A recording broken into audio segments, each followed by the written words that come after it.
bircə kəlmə can söyləsəydin, o bircə kəlmənə min can verərdin.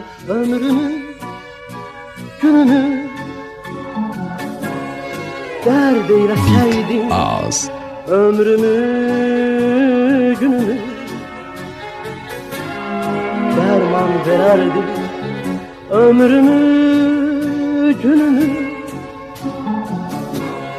dərd eyləsəydin, ömrümü, günümü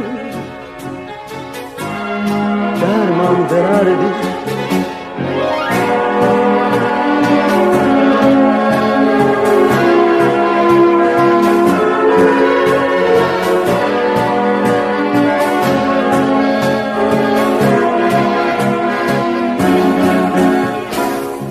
Bezdirdim mən səni sədaqətimlə, qaldım həsrətimlə, müsibətimlə.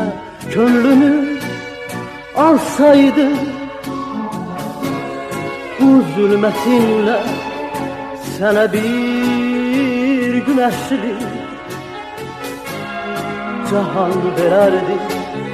Könlümü alsaydın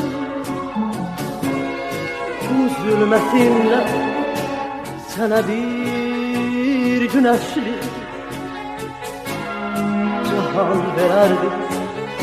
O çağlar necə də mənə haydılar, könlümə gözümə şəfəq yaydılar. Keçən günlərimi qaytaraydılar.